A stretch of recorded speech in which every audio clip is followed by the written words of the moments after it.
Hello, everyone, and welcome back to the MyFootballWriter podcast, whether you're watching on YouTube or you are listening on Spotify. It's episode 19. We're without Henry and Jack, but we've got quite a good replacement. It's our first guest of the next 3 weeks. We're joined, as you can see if you're watching the video, we are joined by Steve Cook. No, not the Bournemouth defender. We're joined by a bit of a Norwich City folklore legend in terms of being a fan. Used to be on the Sky Sports fan zone. If you used to watch those where fans of the teams that were playing would sort of just scream at each other's faces during a game. It was good fun. Also was on the Pink 'Un Show when it was hosted by Michael Bailey, but I'll let the man himself do all the talking. We're also joined by Will Grant, also known as Youth Norwich on Twitter. I'm Freddie Humphrey Wakefield, if you didn't know already. But Steve, a pleasure to have you with us for this week, and I'll let you take it away as a bit of an introduction about yourself. Well, cheers, Freddie. I'm not going to take exception to the use of the word quite. We've got quite a good guest. It's maybe I should. Maybe set the expectations low. But no, listen, boys, thanks for having me on. It's an absolute pleasure. No, it's a pleasure, of course, to have you with us. But just first things first, really, we're just a little bit more about that Sky Sports fan zone. Of course, was absolute football heritage in the mid 2010s when it was still the Barclays Premier League and Norwich could actually stay in the division for a couple of years. But we sort of spoke a little bit just before we started recording. But now to let everyone know, how did that come about, really? And that must have been such great fun doing it pretty much every week because Norwich could actually win in the Premier League for a couple of games in a row and we weren't subjected to absolute dross every single week. Well, you say it was great fun and we could win games. I never got to see Norwich win when I did Fan Zone. And so just for those who are younger than myself, who probably have no idea what we're talking about in terms of Fan Zone, it used to be alternative commentary on Sky. So they would get a fan of both teams and do, on the red button, do alternative commentary. And in my naivety, I thought, wow, this is going to be great. I'll get like some sort of director's box, VIP seats in the press box. But no, you end up in a broom cupboard in the Sky studios, sat less than a metre away from a fan who you don't know from the other team, and just talk nonsense throughout the game. And as I say, it was I never got to see us win. So I watched an awful lot of football, sat right next to someone who was gloating in my face. And Sky didn't offer much by way of instructions. The only thing they said was, don't swear, don't blaspheme. And it turns out that's harder. That's harder to do than you might think, particularly if you're passionate about your club. So we would talk about anything really. Talk about what you're seeing. Or try and encourage people to call in, to text in. So we would run polls about the Premier League's ugliest 11, the shortest 11, all of these sorts of things. But invariably, as I say, because I never got to see us win, there was a moment in every game where we would go behind, and we all know as City fans, right, how it feels when your team concedes. You just want to feel to have somebody sat next to you who is so ridiculously, deliriously happy and has the freedom just to get in your face and go, come on. It's, fond memories, shall we say.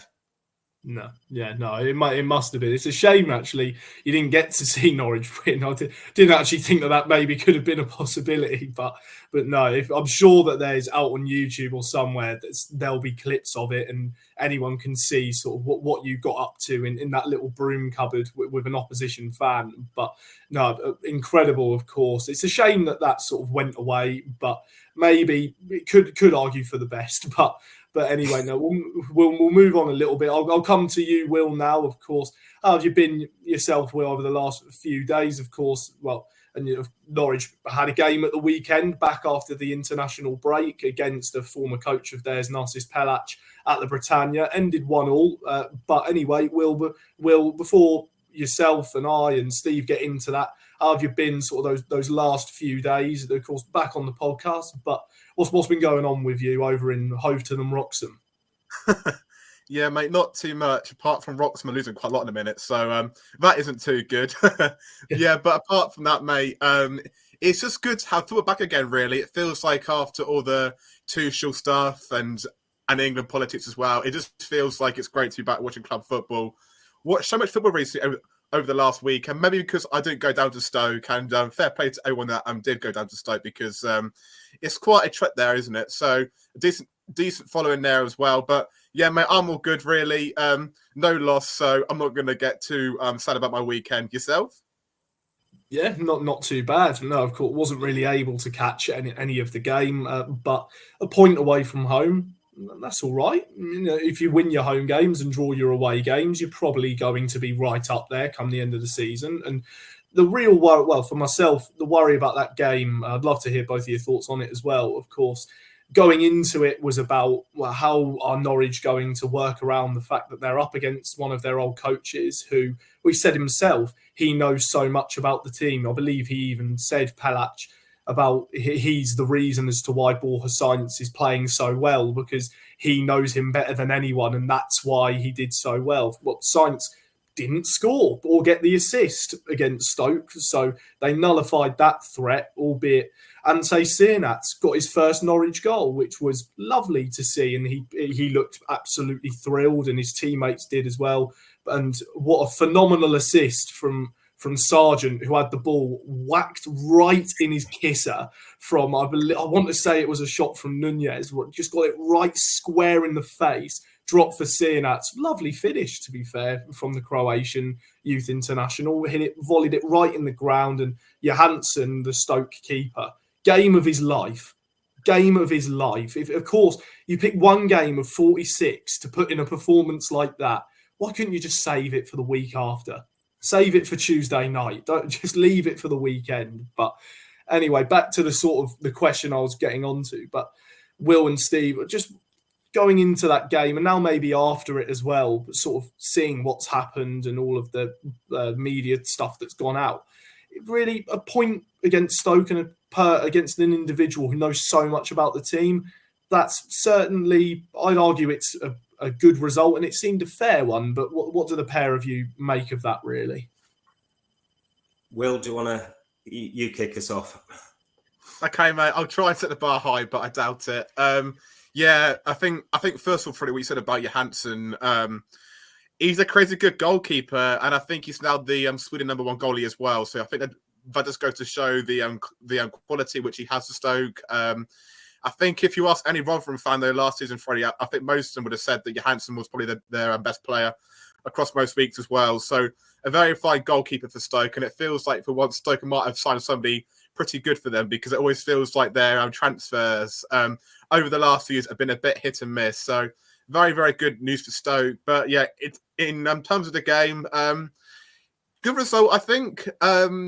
I watched it, and there was some quite interesting things which Norwich tried to do. I don't think Norwich executed the how they could have done, because I think there's definitely a level which Norwich can go above from that Stoke performance. Obviously, I think we've seen it at home as well.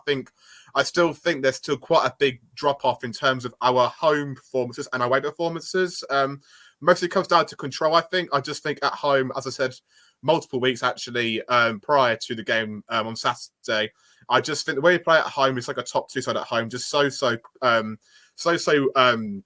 authoritative on the ball, wanted to create openings and really, really good chances. But I just feel like away from home, we just haven't quite managed to navigate through tough periods well enough. And it feels like if a opposition player does like a Marauder run forward, then the upper team have the ascendancy for about 10 minutes of the game as well. So I just think there's still ways which Norwich can try and navigate through those difficult periods. I think even when we entered the attacking zones against Stoke yesterday, it just felt like our decision making was also a bit inconsistent. I think a good example is I think Callum Doyle was on the ball actually right inside the penalty area, and instead of playing like a nice ball, through ball across in front of goal to create a square ball for someone to finish, he just shoots and hits the side net. And I just feel if you just showcase that bit of maturity there, we could have been coming home with 3 points instead of 1. But I think if you would have to summarise the game, I don't think Norwich deserved enough to win the game. I think Stoke shows really good promise, as I said to you during the week, Freddie, as well. They're wide players of, I think it is Jan Ho Bay out wide, and obviously Lewis Kumas as well. I think they caused us some problems as well. Very, very direct side, and they wanted to try and attack via the flanks. I think they got quite a lot of crosses into the box as well. And obviously, I think they kind of played on the fact that Long hasn't played in a while, and they wanted to try and test him out, especially from set pieces. I don't know if any of you saw like any of the game, but I think in the second half, especially when they had corners, there was just so much crosses coming in for Long to deal with. So fair play to Long to kind of deal with that. But in terms of the grand scheme of things, coming up this week, we've got Preston away on Tuesday and then Borough at home. It's a good start. That a point away at Stoke isn't to be sniffed at, albeit there's still so much which we wish can improve on, I feel like. And obviously we're touching that probably in greater detail, probably about some players that I thought were really impressive during the game as well. But I think it's a good start, mate. If you could try and bat up against Preston, I think then it could become a really good week as well, especially if we manage to back up again against Borough as well. Overall, I'm happy, but I still think there's still a bit more for this team to go yet. And overall, I think that's fine. We're still 10 games in as well, so slow progress away from home, but we're getting there. No. Spot on. I guess a couple of things. You mentioned Pelac's comments, and for me that was almost like sort of junior Alex Ferguson of like mind games, because what a great thing for him to come out with. It's just like, oh yeah, Borja so-and-so is everything to me. I know how he plays. I know this. And it is just a non too subtle attempt to get in his head. Now, of course, he's got an advantage. He's worked with that players. He knows Turop's system and everything else. But I thought it was pretty easy to see through in terms of him just making those specific quotes about particular players.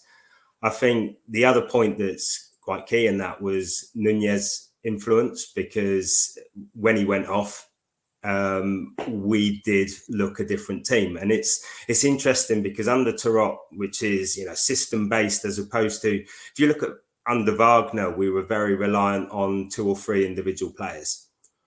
And I felt so far this season under Turop, it's more about the system, it's the rotations, it's the positioning that he's got them into, so that you're not absolutely reliant on a particular player. But I think it's testimony to Nunez just how influential he is in that midfield and how he keeps us ticking along. Because, again, I know we scored after we went off, but for me, the level of control and dominance that we had really dropped off after that.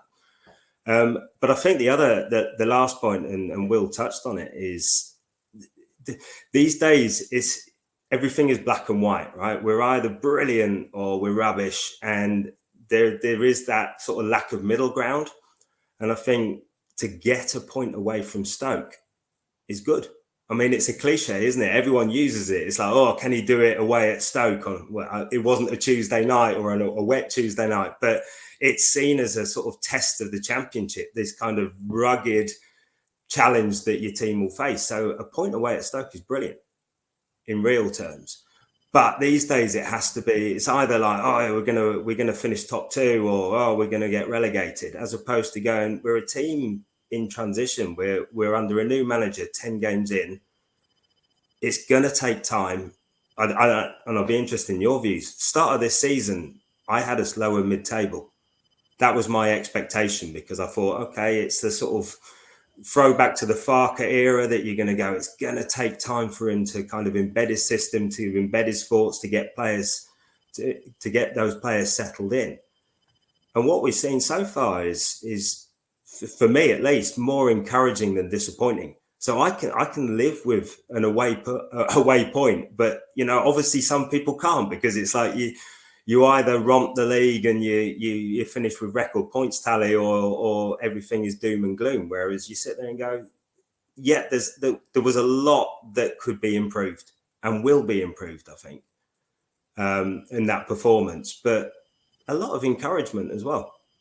No, yeah, there certainly was. And they do usually say, it's a bit of a footballing cliche about it can take the first 10 games of a season to see where where they're at in terms of their performance levels and where they'll be come the end of the season. Norwich are sat in 7th at the time of recording this. So it shows already that Norwich should be up there come the end of the season based off what we've seen. And maybe they have clicked a little bit earlier than a lot have expected. I mean, myself personally, I had Norwich to finish 9th in our pre-season predictions. I thought that, of course, as you mentioned there, Steve, it was going to take time, and it still will, because we have 36 more games to play of the league season at the very minimum in terms of how many matches Norwich will have from now until the last game they do eventually play, whether that be a league game or a playoff game or whatever.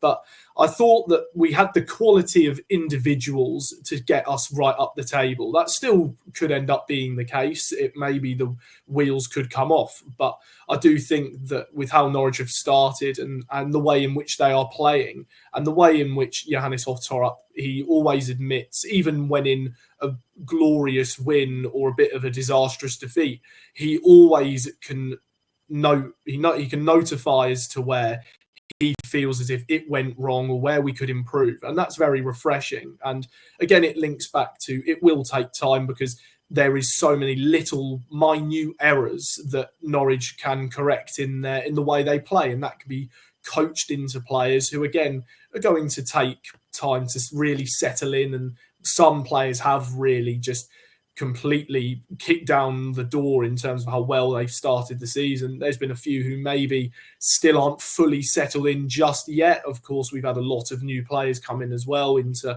a whole new league and country and environment around them. But I still think that based off what we've seen, Norwich can definitely compete at the top end of the division, but will they be there come the end of it? Of course, that's for the future to decide. There's 2 more games within the space of the next 6 days. But I think that, as you said there, a point away from Stoke, that's perfectly fine with me. If, again, I'll go back to what I said earlier. If you can draw away games, as long as you can avoid defeat away from home, which maybe is something Norwich have struggled to do in the last 12 or so months, then you will probably, you'll end up all right, I think. But it's still, there's a long way to go, but Norwich, I think that we should be okay. It's interesting. Sorry, Will, go on. No, mate, you go. No, I was going to say, it's like, if you look at the progress they're making, you made the comment about Forup being kind of open and being able to kind of, admit when things haven't gone so right. If you look at Dean Smith and Wagner, maybe they were under a little bit more scrutiny, under a bit more pressure. There was almost a bit of expectation that says, right, okay, prove to me you're the next Farker. Prove to me that Webber didn't make a mistake by bringing you in. And there seemed to be, particularly under Dean Smith, I guess, but a little bit more defensiveness, a little bit more kind of, oh, trust me, this is really good. You don't know what you're talking about. And actually, we did fine. Whereas Tarup has almost come in with this, this is a project, it's a work in progress, and actually it will take time. And the City fans certainly the ones that I speak to are on board with that. And we're all kind of acknowledging that this is proper coaching. This is about a system. This is around getting those players playing a way of football that should be pleasing on the eye, should be successful in the longer term. But it's going to take time. So he's got that kind of license almost to go, actually, you know what, today wasn't good enough, but it will be. Whereas I think in the past, as I say, with Smith and Wagner, you felt that there was a very short fuse, that one poor result and straight away you could sense it in the stands, you could sense it in the stadium that we were only a dodgy result away from the unrest boiling up. Whereas now you kind of feel there's a little bit more tolerance. I think for me as well, and why I'm more happy to give JHT some more timers as well. We've also seen on a pitch as well compared to Farker and Wagner. I just think a big topic as well is flexibility. Even in the way that he kind of tweaks his team around slightly, it feels like Wagner and Farke, they were very, very they're very, very heavy on one formation, but it feels like JHT has got the ability to make a few tactical tweaks in order to kind of help the team play better. I think it was a game against, I think it was Derby, where I think he changed. Obviously, it was, I think the two midfielders were kind of the three midfielders were kind of sit back in the midfield phase line, but then two of them being Nunes and Somani, which we're still seeing now, they're kind of playing more in that attacking front five, and they're trying to now invert Callum Doyle and Kenneth Fisher in. So I just think little tweaks like that as well is what's getting him a bit more fan praisal as well.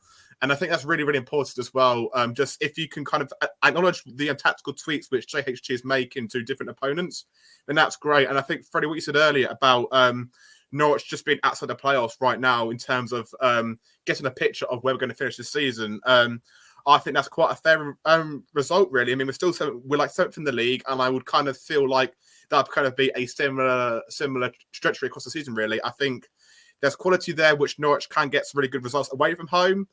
And I just think my expectations were similar to Steve, actually. I thought at the start of the season, I thought maybe lower the top half of the league, maybe like 12th, 10th, 11th. But I think we've seen in this batch of 10 games as well that this squad is capable of doing a bit more than that. And I think our goal set maybe for this group of players is to try and maybe think about getting a playoff push or at least like that as well. Because I feel like, although I do expect maybe a few hard games coming up in terms of the levels of performance might drop slightly, I still do feel that this team has got enough to kind of be in and around the playoff promotion push. And I think for me, if that is the outcome at the end of the season, I'm more than happy to keep building into this project. I think JHT and internally, actually, I think they probably think. I think they're thinking that they could probably get top two. I really do. I just think the way that they're so hungry and driven as a group has really, really alarmed me, actually. Like, there seems to be like quite a big internal belief that they can really compete in this league. And I really, really like to see that, actually, because I feel like this league, actually, this season is quite open. I mean, you've got Leeds who look quite like a well-oiled machine as well. But I still do feel, obviously, the likes of Burnley, Sheffield United, although they probably are favourites for the top two, I don't look at those teams and think, I'm too worried about those two teams. So I think it's still open. And I think JHT and everyone internally thinks that top two could be a realistic aim. But for me, as a fan, I'm not too bothered about results this season. As long as I'm seeing progression constantly to go like into next season in a better state, then I'm more than happy to do so. Yeah, that's the key thing, really, with this Norwich team and with a new project. Well, at any club, you want to see progression. That's what Norwich fans have been crying out for, because there is this overriding feeling, really, at least in my opinion, that under Smith and Wagner, this team, and even the club as a whole, you could argue, just seemed to really just regress. They just completely went downhill, and the appointments, they were wrong. The club did get them wrong. Of course, that is just my opinion on the fact of the matter, but I feel as if most fans would agree with that. They weren't maybe appointments where they thought, rather with the Torup one, in terms of it's sensible and it's right in order to try and establish an identity in a clear style. Maybe with Smith and Wagner, of course, at the time it was difficult because it was during a season and there isn't many managers who are available who are probably of a very high pedigree. And if they are, the club would have to pay a compensation fee to the team of which they would most likely take them off. But in terms of the free agent manager market Norwich were looking at the time, maybe it was more with Smith and Wagner. They were looking at the best option from a name perspective rather than a playing perspective and tactically. That's not to say if when we were in the Premier League and Farke was sacked, Norwich went and got a complete unknown from a random division and Norwich ended up tonking the rest of the season, stayed up comfortably. It probably wouldn't have happened. But it does seem, as you've just said there, Will, that there is an evident progression with this team right now. They are competing at a higher level and they're playing a better style of football, and it is more competitive. They're going to become a better side through learning these different tactical ways of playing and how you can adjust it and how you can play in different positions on a football pitch. It really has brought out, as I said earlier, the best of a few other players. And you touched on it about with Marcelino Nunez, with the potential injury, and we hope he's okay, and how important he's been for Norwich, maybe since Gabriel Sara left, and he's been allowed to sort of fill that void and maybe be a bit more creative now that he's got a bit more room to work with, and he's not got this superstar that's maybe just forcing him to be played a bit further back. It is a shame that he went off injured. There was a scare just before when he was pulled out of the Chile international side over the break. But as you even said, Steve, yourself, once he went off, Norwich looked a different side. Maybe just really from what I get from what you're saying, what I've seen online, having not watched the game, that Norwich maybe didn't have as much creativity to them. They didn't have that spark that they can be ignited by and just end up going up the pitch, and just then they've got a player there who can just pull the strings together and link defence to attack.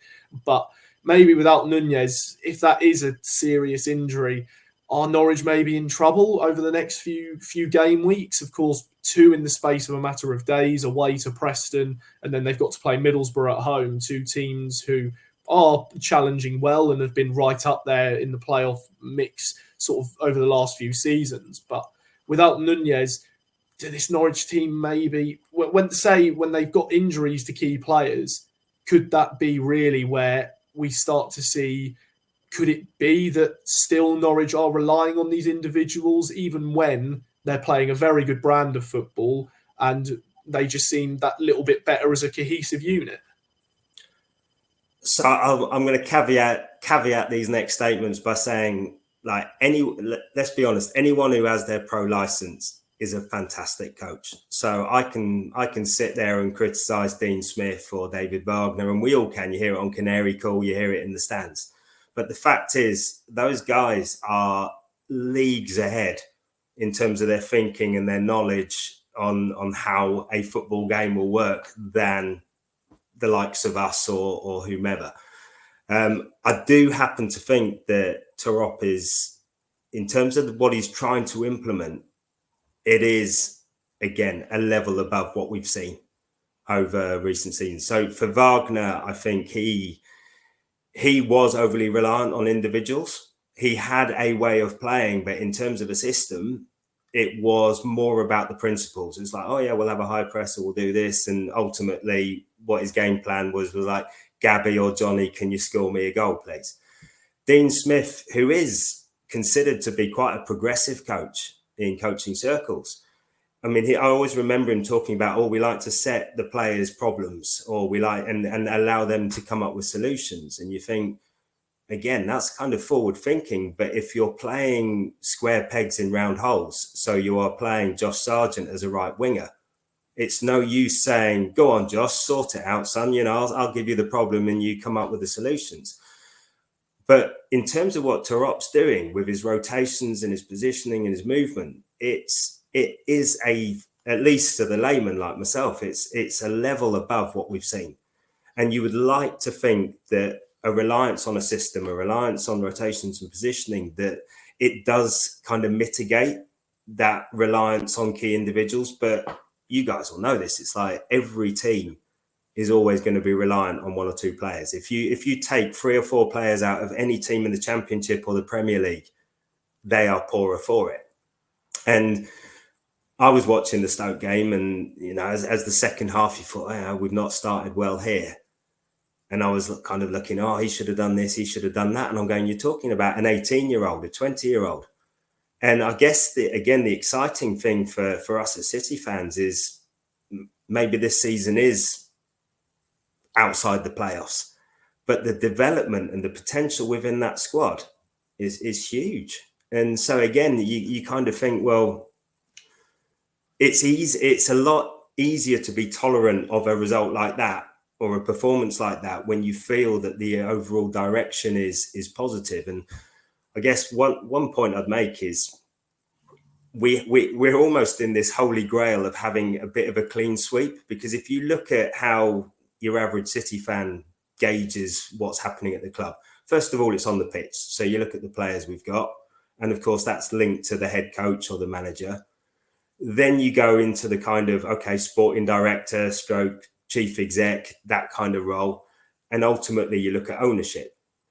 And what we've got at the moment with the announcements is obviously Delia handing over to Atanasio. So that kind of, for a lot of people, it's that cathartic end of 30 years of having your hands tied behind your back or being a bit hamstrung. You've got Napa replacing Webber, because again, a lot of people will be thankful and grateful for the job that Webber did, but feel that over the last 2 years, it had kind of run its course. You've got Tarup as a new head coach to replace Webber's man in Wagner.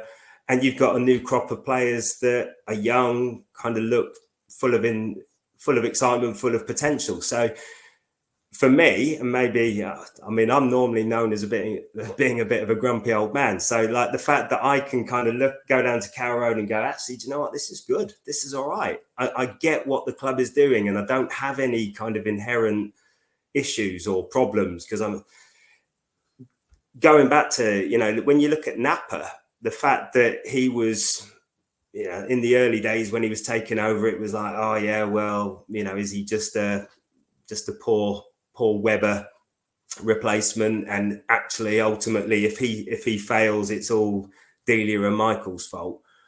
It is that clean sweep. We've now got that clean slate, and you can kind of go, actually, this is a new era from top to bottom. And I think people can buy into that. Yeah, I think for me in that Stoke game, I think we actually underappreciate actually how good Nunes actually is. I think the way he can play on the front foot so frequently is just an absolute joy to watch, and he's just so effective. Obviously, I think that front-minded attitude was actually showcased for his goal against Hull. I just think he's so good at playing those brilliant passes into Sargent and then obviously out to the wide players as well. And I think the major differences in that Stoke game for me actually was when Schwartau did come on, and I don't want to criticise an 18-year-old by any way here, but it just felt like he was a bit less positive to what Nunes actually is for us. And I think although Schwartau actually played well and yes, he looked tardy, I just don't think he took enough risks and was as confident as what Nunes has been recently. And I just don't think he was as proactive enough. And I think that kind of led to us being a bit more flat in midfield, and he just causes a bit of progression problems. Although maybe in the attacking towards the end of the game in the second half, we did look to try and open up and play through the lines. I did just think Schwartau wasn't as proactive as we would have liked him to have been in that advanced midfield role. Whether that might mean that Forson comes into the team against Preston, I think that is something that I would be in favour of, and obviously maybe trying to move Anis Ben-Samani more towards the right hand side. Well done on his cameo actually against Stoke. I thought he was absolutely brilliant. I think also about Anis Ben-Samani's cameos recently is when obviously seeing how he built up in possession, I thought he'd be more of that deeper line playmaker in kind of helping out the centre half, but actually he's playing more advanced and Kenny's playing more deeper. So I was quite intrigued to see why that's the case, and I still am, because I think he's actually offering us a lot of mobility in the attacking third, whereas I thought he kind of give it more deeper. So that's my overall conclusion of that. But I think if I'm far up going into the game against Preston, I maybe look to include Forson into the team. I just think he's a bit more positive-minded on the ball. And although maybe at times Forson is still a bit raw, I just do think he's got a really good attitude to the game, and he can pick out a pass and get the team moving in a really, really good, fast and cohesive manner. Obviously, due to Forson being left-footed, that might mean that obviously, as I said there, Samani and Forson might have to rotate positions. But I think if I'm going into the next game, I would probably go for Forson, but he might even go for Marcondes. Who knows? There's a lot of nice midfielders that Norwich have recently, in the fact that I feel like quite a lot of them are kind of system players right now, and they can both and they can all kind of retain the ball nicely. It's just who's going to be that bit. Who's going to be that proactive outlet in midfield if Nunes is out for a long time, because he gives us so much on the ball and he's just so forward thinking, and his technical quality to match that is superb. So it's just who can match his forward thinking mindset for me, really, in terms of the midfield kind of scenario. Yeah, no, it's a very good point to make as well. There is Norwich have got a decent depth in midfield in terms of attacking outlets, really, who maybe can sort of provide what Nunez does and try and link up the play and then just try and be that forward-thinking outlet, as you've just said there, Will, who can be the brains behind the operation almost, and who can be that one who can just take the game by the scruff of the neck and really make the difference. Could it be potentially a Mankwa Forson who, as you said there, is still quite raw, has had a few appearances for Norwich, a lot of starts at the nearer beginning of the season, but suffered that nasty injury against Crystal Palace in the Carabao Cup, got back from it quickly, but has been kept out of the team really through the loan signing of Anis Ben Slimane, who really does look a very shrewd bit of business by Norwich. He's been a very fine performer in his short tenure as a Norwich City player. He adds that physicality to Norwich's midfield, which they've lacked for the last few seasons. They needed someone in that team to just be a big presence and just be nasty in the middle of the pitch and help you create turnovers in high up areas on the pitch to then quickly work a goal scoring opportunity. And maybe that will be key over the next few games, especially. Can I ask you guys a question? A question? Sorry. Yeah. Yes. Did you expect Slimane to kind of play more advanced than what McKean is doing right now? Because it feels like McKean is like more the deeper midfielder, and Slimane is kind of advancing on. I'll be very interested to kind of hear your guys' thoughts, really, because it's always felt like McKean offers quite a lot in terms of our forward-thinking approach, and I thought Slimane would kind of been brought in more as like a CDM kind of massive like physical presence. Are you surprised to see more further upfield than McLean, or do you kind of agree with what JHC is doing overall? So from my perspective, I thought he was a defensive midfielder, Slimane. I'll confess I didn't know much about him, and I know it's popular these days to kind of do a quick trawl on YouTube and then like repeat what you've seen as if you're the font of all wisdom. I knew nothing about him. I thought he was a defensive midfielder. From what I've seen of him so far, I can understand why Kenny is dropping deeper, because I think what we've seen over the last couple of years is that Kenny in that arguably that quarterback role, picking up deep, being able to, he's got the experience, he's got the know-how, he's got the nous to take it on the half turn, bring players into play. And I know when things are bad, we like to find a scapegoat. He has had some well-publicised blunders where he's given it away, but by and large, he's a player that gets us ticking from deep. Whereas I think Slimane, from what I've seen, he's got the quick feet, he's got the tricks, and so I can see why he's pushing further forward. But again, I think that's perhaps again the lack of expectations is the players that we've brought in. They weren't big names to me. They weren't big signings. They came in with no expectations, and I'm kind of mediating because I thought Oscar Schwartau, I don't think he's shown a lot so far, but he's 18. So it's like I can't sit there and go, why aren't you ripping up the championship? Because he's clearly one for the future. I'd be interested in your guys, and obviously I don't want to just jump in front of Will's question, but I'd be interested in your views on Cianach and the fact that now he's broken his duck, what that will mean for him moving forwards. But Freddie, you've got two questions now, mate. Sorry about that. Yeah. That's fine. I'm more than happy to sit here and answer them. But first things first, I'll go on to about Slimane and McLean's positioning. I'm not surprised, really. I think Kenny has played that deeper playmaking role. He's very much, as Steve said, perfectly described it, the quarterback role, just that deep player who can just fizz long passes, whether that's over a deep back line or just playing it through the lines to try and find the striker who can then maybe create a bit more space for a winger to come in field to then lay them off. So I'm not surprised by that, really. I feel as if that's arguably Kenny's best position for Norwich in midfield. I think he is the perfect player for Norwich in that sense. He's strong enough defensively and can be physical enough to win battles, but he's technically gifted in his passing range and his attacking abilities. He really is the perfect player where Norwich can start off defensively and then he can try and just work it that little bit higher up the pitch. I think in that sort of midfield/defensive third of the pitch, I think he's perfect there. And if he could maybe get up the pitch and sort of just pop up with the occasional goal by a late run into the box. He's an intelligent player. And I think it's no surprise to me that he's been utilised more as that sort of number 6 role in the Norwich shirt this season under Torup. As for Sienats, I'll hold my hands up and say that I have been critical of him. I have been. I can't deny that I have. I've said, even as of late, that I wouldn't have had him in my starting 11 at the weekend. I wouldn't have kept him in there because I personally feel as if he's being shoehorned and we're maybe seeing a bit of a repeat of a natural striker being played out wide to fit him into a team. He had played in that position in the Polish league prior to joining Norwich and over his career. But I feel as if now that the duck has been broken, that will surely only boost confidence. We've seen over the last few games, there has been an increase in performance levels. He's starting to adjust to the league and he maybe to his new position in a new system. But now that the duck has been broken, you could see it from his celebration. He was absolutely ecstatic. All of his teammates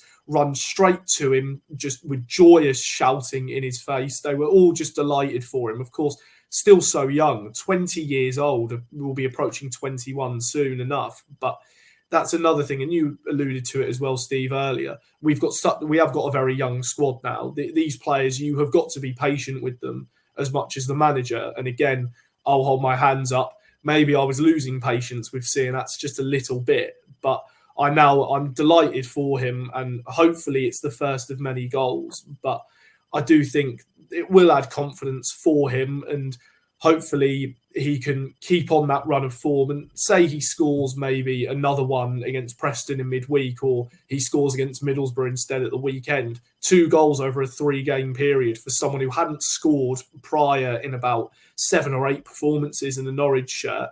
You start to think, well, just hang on. He's coming alive now. There's a player in there. Maybe he can be of big use to this Norwich team. But no, to answer both questions, really summarising, not surprised McLean is playing deeper, and seeing that now he's got the goal, I think that will add the confidence which he probably would admit himself that he needs.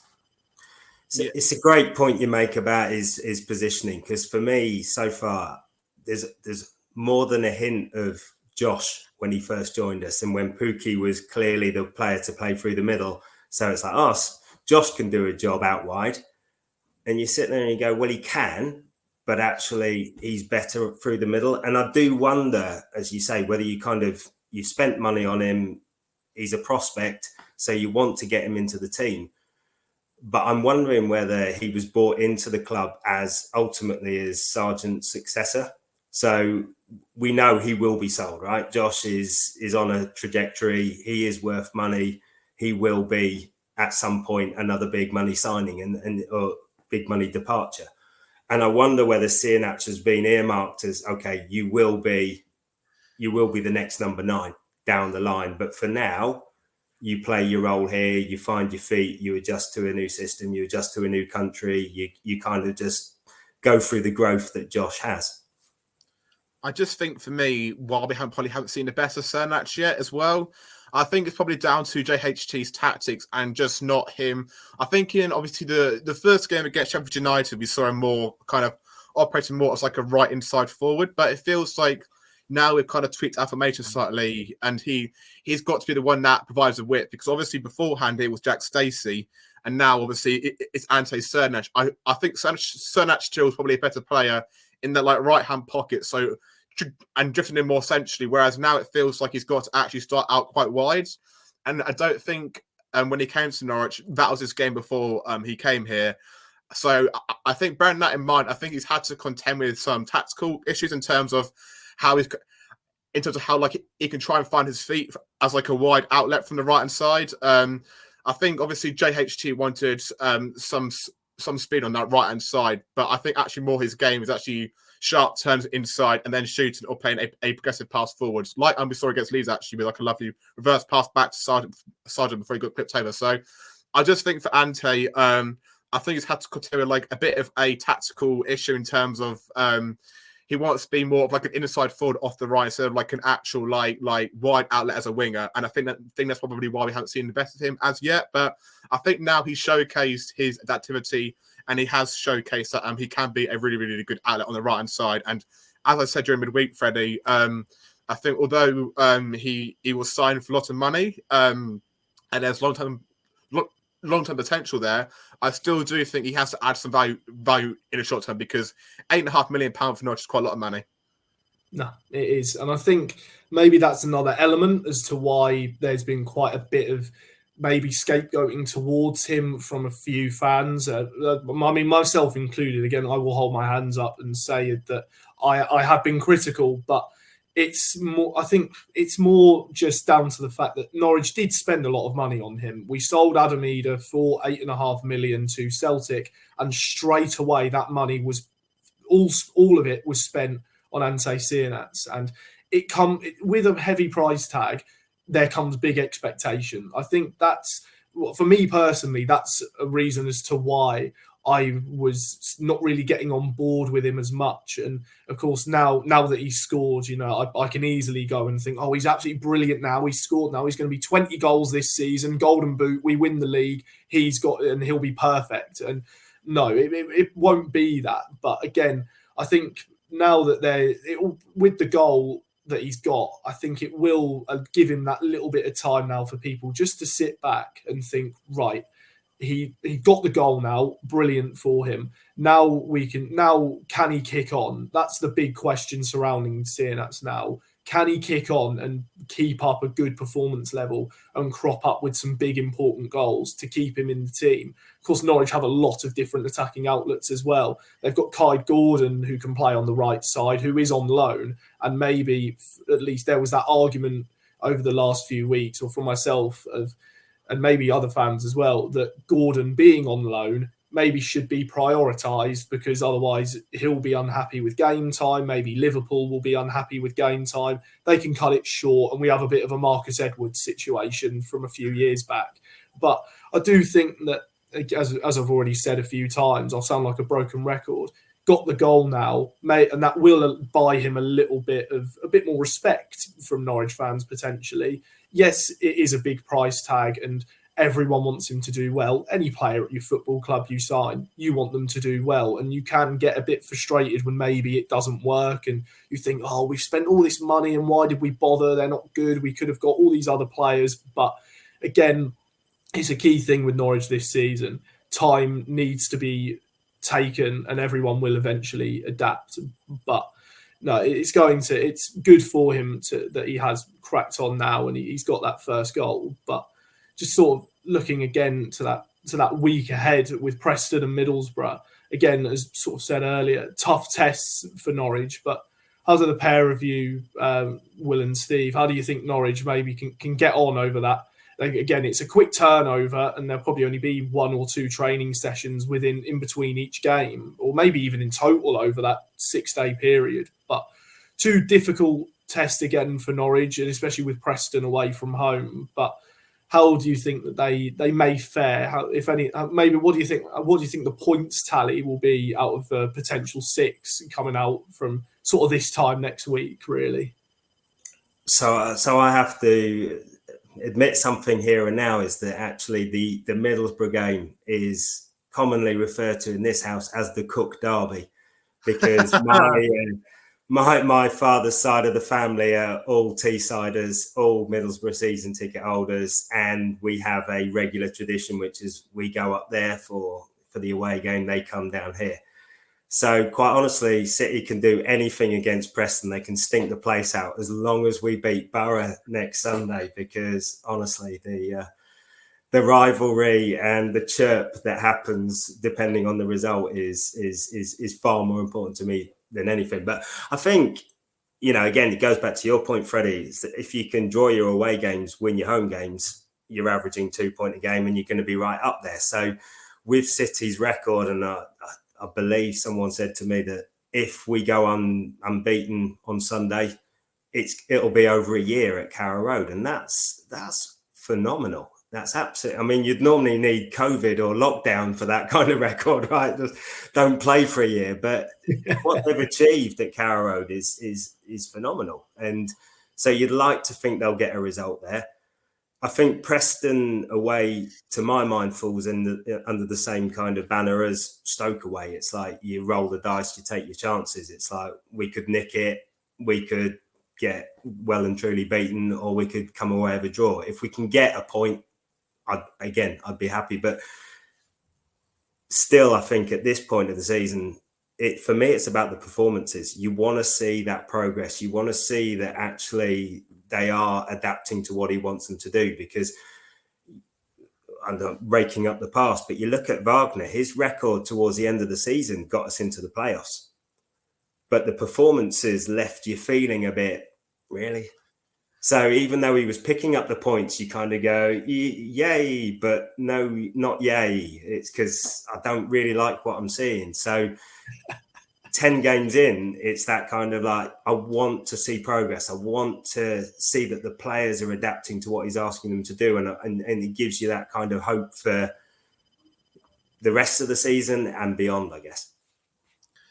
Yeah, I think Preston it's a very ugly game, how I like to say it. I think they've got some good results actually at home recently. I think they've beaten Luton and Coventry quite recently as well. So they're quite a decent outlet at home. I think they're a side which like to favour defence for first, trying to get that solid foundation. And I think goal scoring has been quite an issue, despite the creativity of the likes of Frocke Janssen, who's a very good player at this level.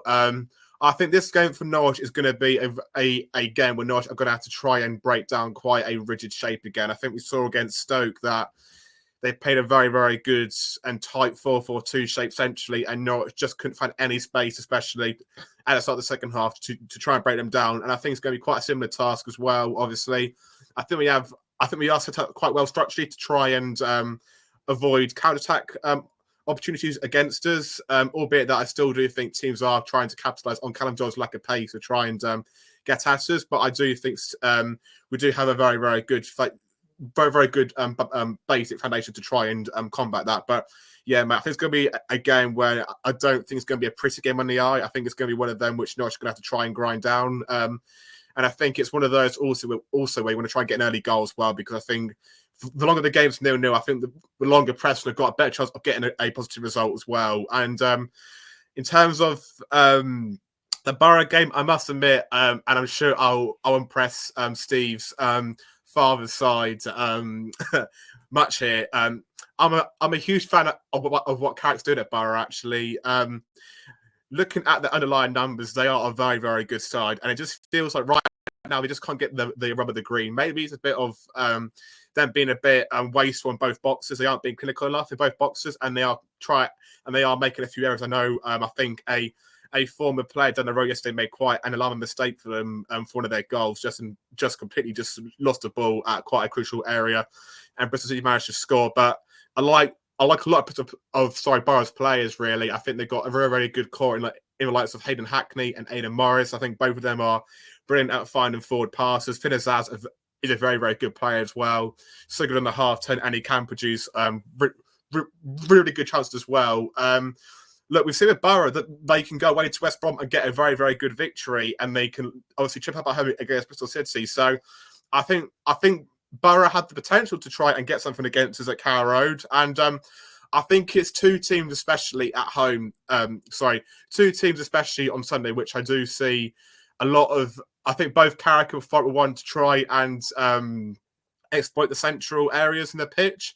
And I think that's going to make it quite a good game, actually. I think a lot of goals in that game. A score prediction for both of those games, or in terms of a points total? I don't want to be too negative again. As I was very bad last week, I think I said like 1 point from the next two.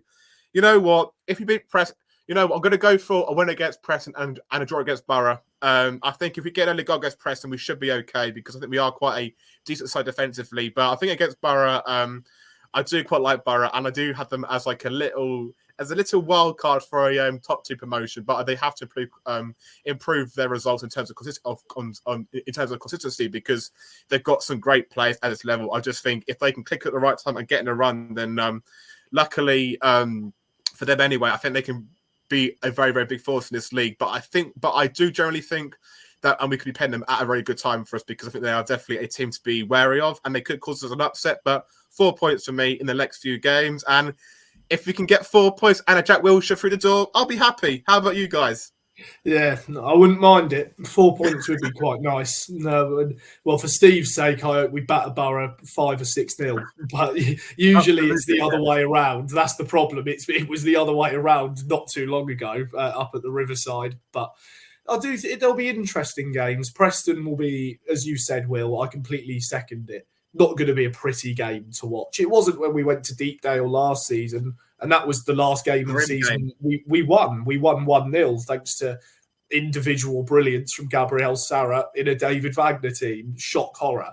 But no, no, I do think it will be a tough one. I think that's where you need characters like Anis Slimane and maybe Kenny McLean. They're going to have a lot of battles in midfield to have to work with. It's going to be a big fight throughout the entire match in terms of physically. It will be a tough one. Our forward line will have to be on top game, and because they're going to be tightly marked. The Preston defenders will make it difficult for them. But Middlesbrough maybe will be a bit more open because you have two very attacking-minded coaches who play the modern style of football with looking to drag players out of position when they have possession of the ball and then play through the lines, create the space. So that'll be a very interesting game tactically to play for Norwich, and it will be a very open one, I feel. So that maybe that could see it become a draw and just be pure entertainment, or we could be completely wrong and Norwich continue their fine home form, turn over Middlesbrough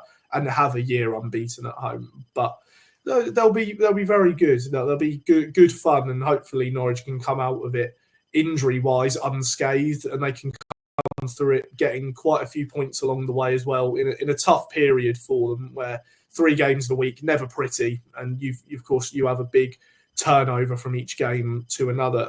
But enough of the sensible talk. Jack may not be here, but Steve, if you've watched any of the podcasts, you'll know about the quick fire hot takes and our little quick questions that we try and get just straight away, quick answer. It's a good bit of fun, and there's some interesting ones that he sent me over. Jack's currently away on honeymoon in Cancun, and he's also going to be in America, so he's living it up. It's probably midday where he is now, so he'll be enjoying the hot sunshine while we're sat indoors while it's chucking it down outside. But anyhow, we'll go straight into it. Just a quick question with a very quick answer. So first things first, I'll answer them as well as there's only 3 people. First question, ANTE man of the match against Stoke at the weekend. Referee. It just felt so one-sided. I'm going to say Doyle, actually. Yeah, so I actually agree with that. I know. Ooh, look at Freddie's face. He's been an absolute gem and arguably player of the month. But for me, yeah, I was a bit kind of all right. Your decision making, so yeah, I won't justify it. No, well, I didn't watch, but I'll go Nunez because he got injured and he went off. He barely played. How dare he? Exactly, yeah. How dare he bother to get injured? So, yeah, that's my answer. Right, next one. Bit of a more interesting one, really. Which Norwich player would you wish had an injury-free career? Oh. Steve, going to go first, mate, because I'm still thinking it. Well, seeing as he's injured, how about Nunez? Because we've said how important he is. Yeah, we can just turn it back. Yeah, fair enough.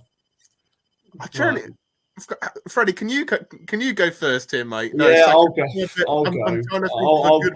for it. But it's another tough one, really, because I can't really think of many Norwich players who just always seem to be. Actually, I'll go with Jakob Sorensen.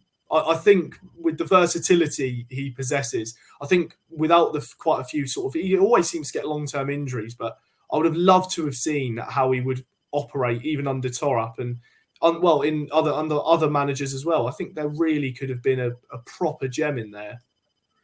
Oh, I can't think of one. I think Sorensen's a really, really good one. Help me out here. Oh, goodness me. I want to say Tim. I keep coming back to that Tim Closer injury away at Palace. I think if he would have stayed fit that season, we would have survived under Alex Neil. But I don't think maybe he was as injured. Yeah, actually, I think he was. I think Closer was very on and off with his injuries. I'll go Tim Closer. Well, fair enough then. Fair enough. Right. Next one. Who is the most unfit Norwich player you can remember who was actually still selected? Right. So this might be before your time, lads, but we had Johnny Hartson on loan for a while, and the only person I've ever seen wear an XXXXL pair of shorts and still make them look skin tight. Actually, I've gone early because I went Johnny Hartson, Jan Molby as well, who was a Liverpool legend. He also had a rare or a shortened period on loan at Norwich. And it was, these like mannequins that you set up in training. He was less mobile than that. It was because at least he didn't blow around in the wind. So yeah, it would have to be Molby or Hartson, but that's one for the old boys. I do get a bit of negative Sebastian Bassong flashbacks come back where you think, is he actually fit here?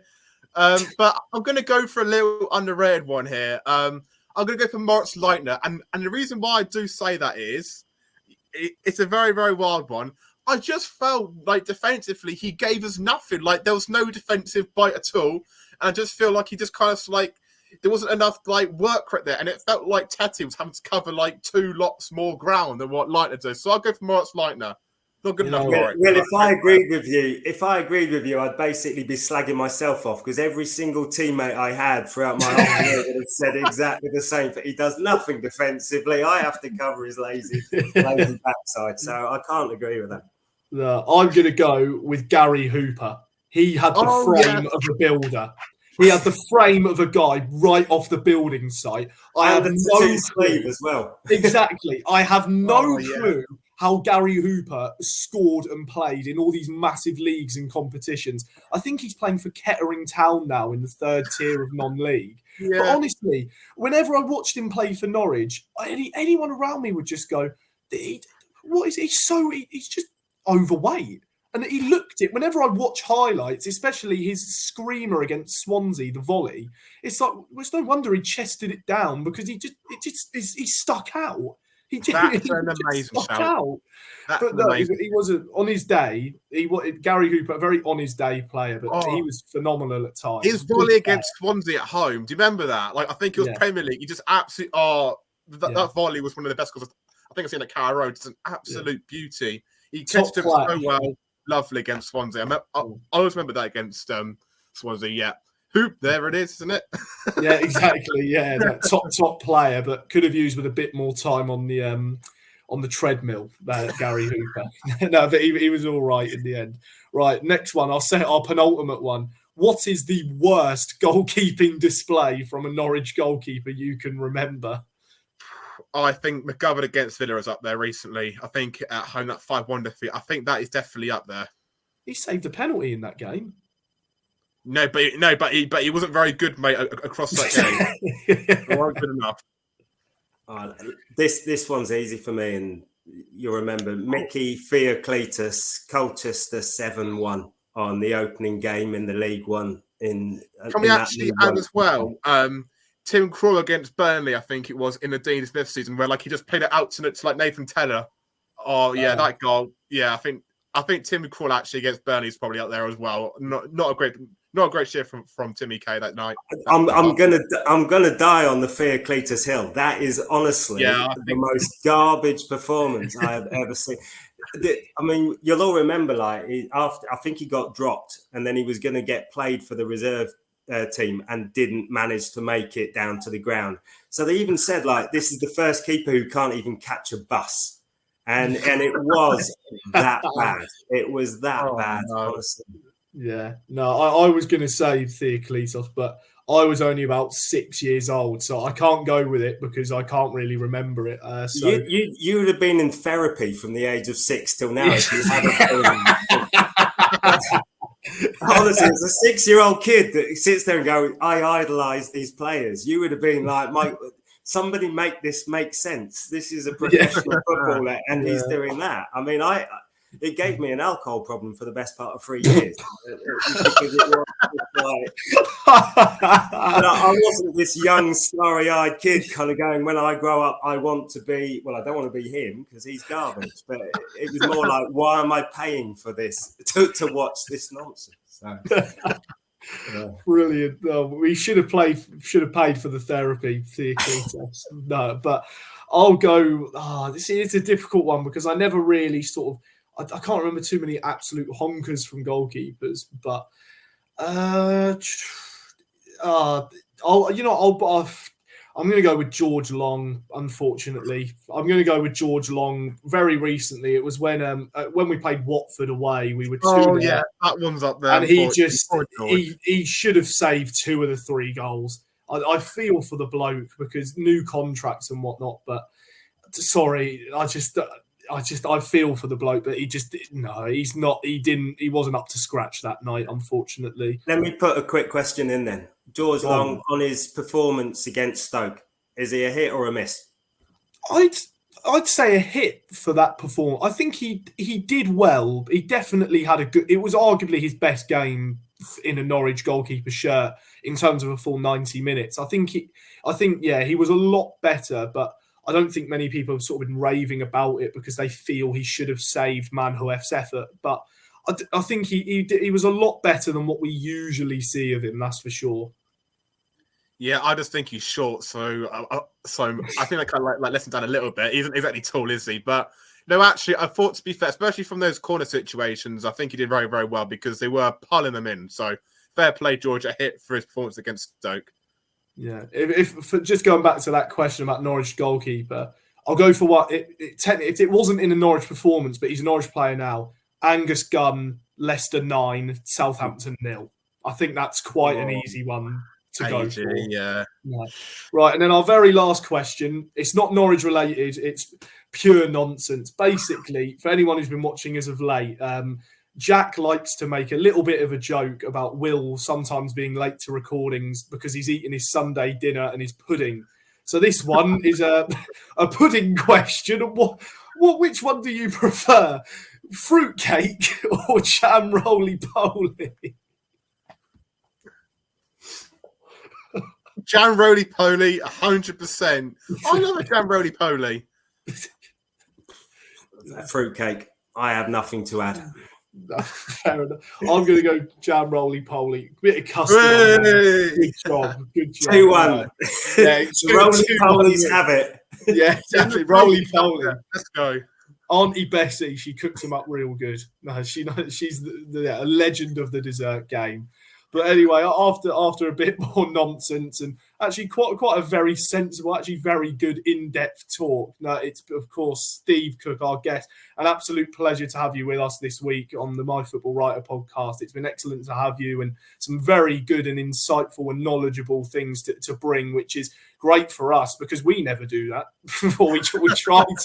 we try to anyway. But no, it's been lovely to have you with us, Steve, and it's been very, very good. And hopefully, maybe this isn't just a one-off. We could potentially see you again. Of course, you even write for the website as well. We'll leave a link to all of that in the description. But yeah, just before we sign off, Steve, very lovely to have you with us. And thank you for being willing to join myself and Will on this. Thanks for having me on. It's always good to talk football. I was going to say something else, but yeah. We were talking football. Yeah, no, it's been a pleasure. So thanks, gents. No, not a problem at all. Anyway, this has been the MyFootballWriter podcast. Either if you've been watching the video on our YouTube channel or you're listening on Spotify on our Spotify channel. I've been Freddie Humphrey Wakefield, and they have been the excellent Will Grant and Steve Cook. It's goodbye for now, and we'll see you in the next video of ours or the next podcast if you're a mainly Spotify listener on the MyFootballWriter YouTube channel or Spotify channel, whatever outlet you choose to go with us. As I say, goodbye for now, and we will see you all again very soon.